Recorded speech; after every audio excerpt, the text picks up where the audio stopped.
Hi guys, I'm Kelsey and I'm actually marketing coordinator here at Nena, and I was nominated by my team, which almost brings me to tears because it's really cool that they would think that I was a warrior to them. So I'm going to start out with saying I am a warrior because, and when I say that, it's kind of hard to think like I am a warrior, but when I look back on my life, it is cool to think I did fight to be where I am today, and that is a warrior. So I'm a warrior because we can start from the beginning. When I was young, about between ages 5 to 10, I was sexually abused, and we don't know the really gist of it or how intense it was, but it did cause for me to get a disease called padental neuralgia. We still don't know if that's for sure even what it is, but I do have a pelvic disease that was caused by sexual trauma when I was younger. So I started going to doctors when I was about 10 years old to figure out what was wrong, and every doctor we went to, nothing was wrong. I finally started crying to my mom one day and just said, maybe something's wrong with me. Maybe everyone feels this way, and everyone's in pain, and everyone can't function in life and literally lives in the bathtub. But my mom said, I don't feel that way. So my parents were amazing and they kept fighting for me, and we went to doctor after doctor after doctor. So by the time I was about 22, I was a little bit over the pain, I'll be honest. It felt like it was never gonna end, and I felt a little crazy. I felt like it was me. I was creating this pain. So I turned to first alcohol, and then the situations I were in and the people I was with and boyfriends I had turned to drugs, and then heavier drugs, and heavier drugs. So it turned from, taking half a Loratab to taking Xanax and Adderall every day, probably like 10 each to just survive. And then it turned into cocaine and that, so on and so on. So during that time, it would mask the pain for sure, but I was creating a different sort of pain. So I didn't have a pelvic pain, but then I had emotional problems. I had abusive boyfriends. The darkest of darkest that you can think of is where I was at. Sometimes I look back on it and think, how was I there? Or how did I let myself go there? Or how did I survive that? There are a lot of times my parents, I'll tell them all the time, I'm so sorry, because I just can't imagine what they were thinking, because they didn't know where I was at or what I was doing and what they could even think. It was 100 times worse. So sometimes I just think, oh man, how did I survive that? So for the next 5 years, I went through the most horrific relationships, dark times, lived in the most disgusting places, was homeless, was living in a car, was just surviving for my next fix, for my next anything to make the pain stop. And that was double the pain. It wasn't just my pelvic, it was everything else in my body that hurt. So I jumped from job to job, boyfriend to boyfriend, and just kept living my lifestyle like it didn't matter. And I actually moved to New Jersey to sell alarm systems. In my state of mind, in my crazy, whacked out Adderall, Xanax situation. And I'm really outgoing, but I get really nervous too. So selling was not where I'm good at. I did not do well. Knocking at doors, and I'm telling you, New Jersey people are a little uptight. So I had a lot of, slamming of the doors, people accusing me of trying to break into their house to put in alarm systems. Crazy situations. And I finally would just sit in the car. So the boys would all go out. I'd go out with a group of boys, and they'd all go out, and I'd say I was going out, and I'd just sit in my car and take Xanax and Adderall, Xanax and Adderall. So you take Adderall, it gives you a high, but then you get anxious, you have to take Xanax to come down. So that was my life. And how much I took and how many situations I was in where I'd be drinking and then just take whatever pill was in my pill box. I am just so grateful that I'm still here, and I just know I'm supposed to be here because I'm still sitting here after all these crazy times. Anyway, come to find out, one of my best friends was approached by my brother, who was also a recovering addict, and he said, I heard that Kelsey's really addicted to drugs and she's into heavy stuff. Can you confirm that? She didn't want to confirm, of course, because she's my best friend, right? And she had my back. And my mom was there, so she took my brother aside and said, yes, she needs help. Like, she needs serious help. So I'm in New Jersey, my mom's in Utah. She had already drove me out there in my Subaru 3 weeks before that. And here I am sitting in my car day after day pretending like I'm selling. And my mom shows up on my doorstep at like 10 o'clock at night. And she says, get in the car, we're driving home. And of course I'm in a weird state. I actually had just been rolling on ecstasy, which is a whole nother ballgame, because when you come off that, you're just so angry, first of all, and you have no water in your system, so you're dehydrated, so you're sick. Anyway, so I told her, no way. And of course I had like a new boyfriend out there, and he was the best thing ever. He was my drug supplier, and he was not the best thing ever. He was in a gang. He literally was running from gunshots on a daily. I mean, I look back and I'm like, what was I, where was I? Like, how did I even let my life get there? Anyway, so my mom says, I'll sleep overnight with you, but in the morning we're going. So next morning we get in the car and I'm losing it. I'm so anxious, I'm so uptight. I'm coming off drugs, I'm freaking out. And, you know, she told me we're going to rehab. So I was like, so when she first said it, when she said, Kelsey, I'm coming to get you because we're going to rehab, I instantly had this, like, just peace over me, like, finally, like, something can relieve this. And then I instantly got angry again. So when we were in the car and we were driving, I kept just trying to go back to that place of, like, peace and, like, okay, this is what's supposed to happen. And, but still, I was just so anxious. It's hard to explain coming off drugs. Your mind is not yours, and your body is not yours either. And so my mom, who I'm gonna cry thinking about it, is my warrior, because she flew out there knowing that she had to pick me up and bring me back, probably in this state of mind, no matter what, kicking and screaming to make sure I survive.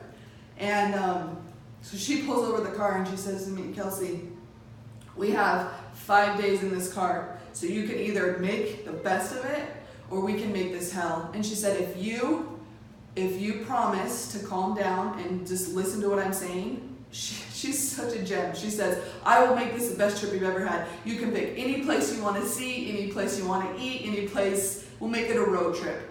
I'm coming off full drugs, freaking out, and my mom's gonna make this a road trip. And I just thought, okay. I just said, please don't talk about anything because I can't go there. She said, okay. So we went and stopped at Barnes & Noble. This is back in the day, and we got a book, a road trip book, and we just mapped out every place we wanted to see. And I have a full photo album of this trip, of me coming off drugs, me full on tripping, and this amazing trip that we did because my mom made it that way. It was unreal. I mean, we went to Mount Rushmore and places we've always wanted to go while I was tripping. And it was the best. I looked through that book and I can't even believe I was coming off drugs at that time.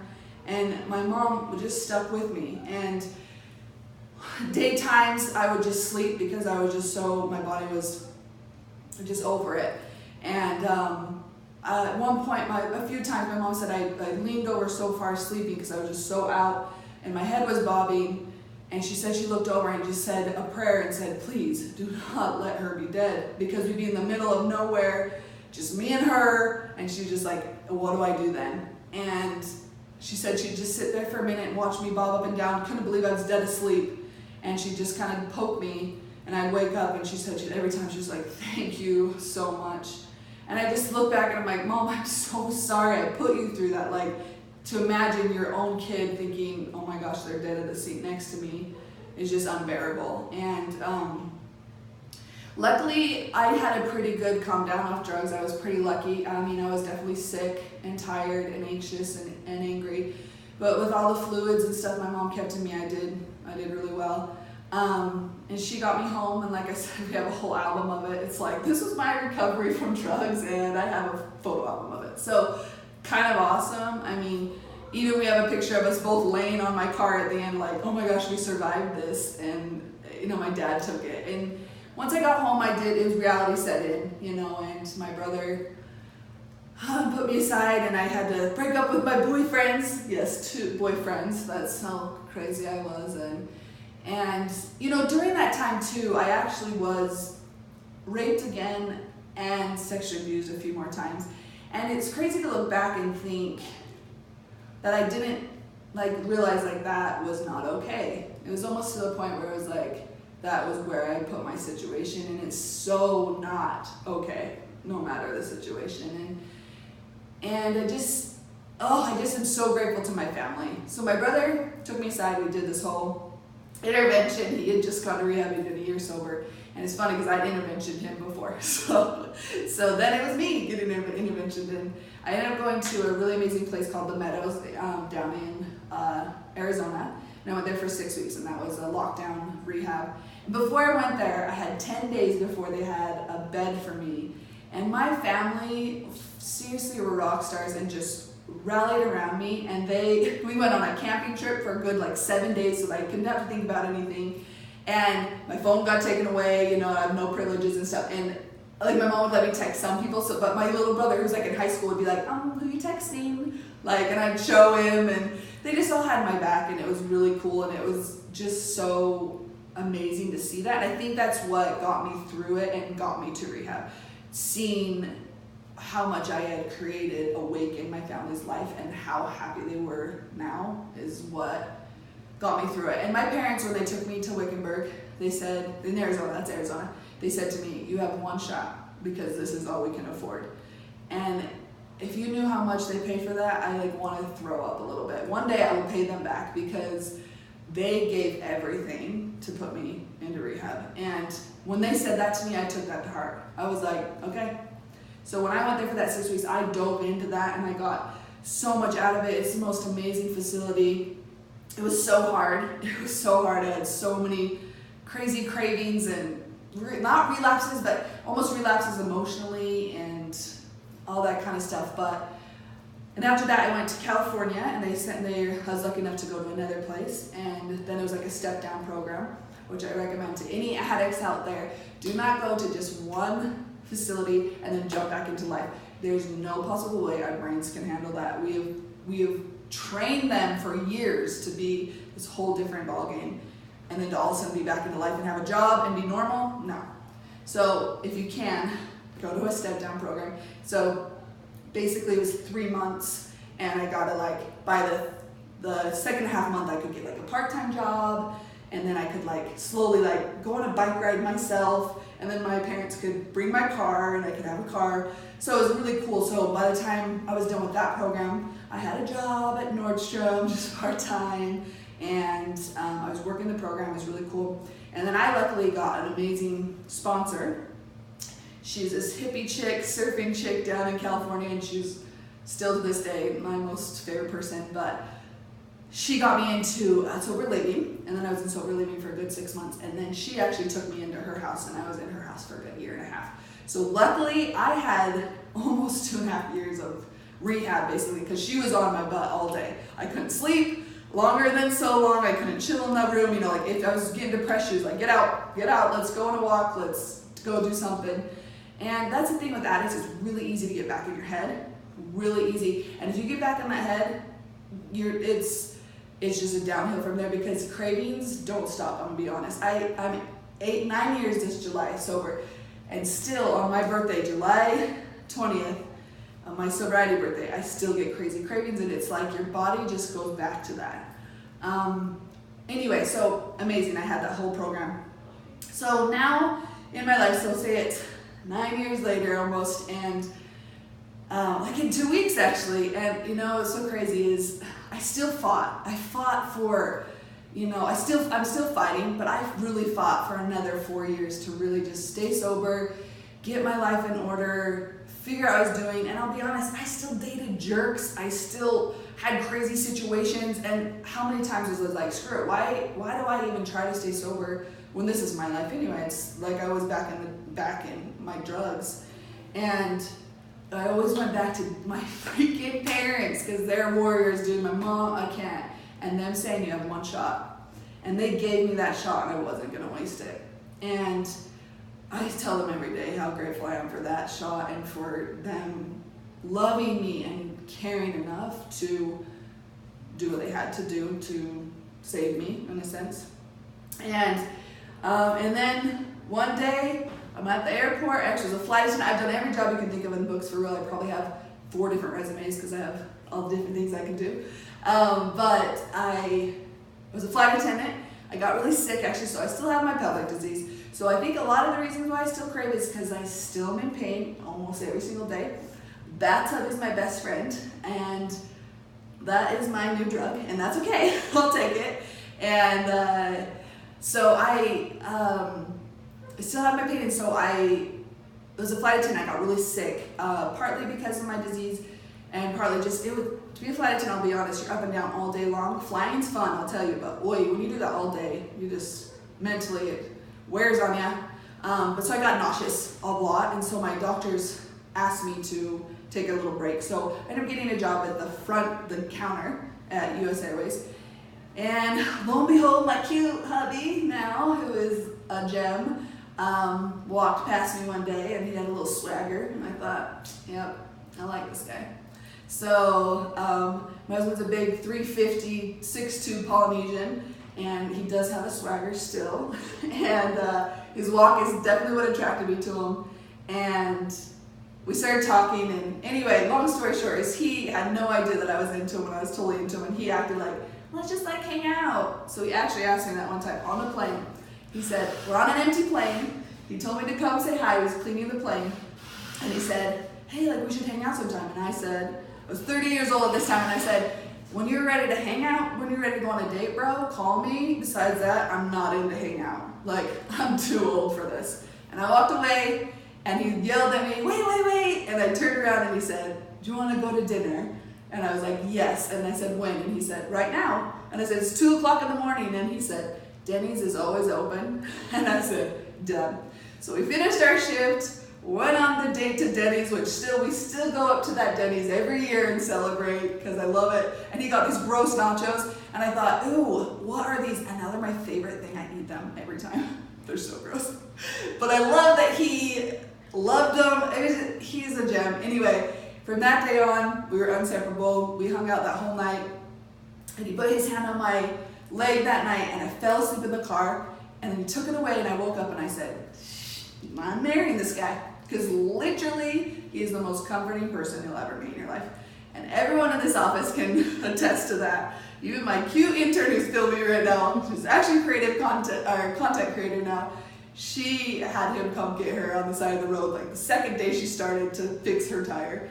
So they can all attest he's a gem, and I am so blessed to have him in my life, and he is my best friend. And crazy enough, we got married 4 months later, literally from meeting to marriage, which is so not my style. But he told me, if I don't lock you down, you'll run. And I said, yes, I will, my friend. So we locked it down, and it's the best thing I ever did.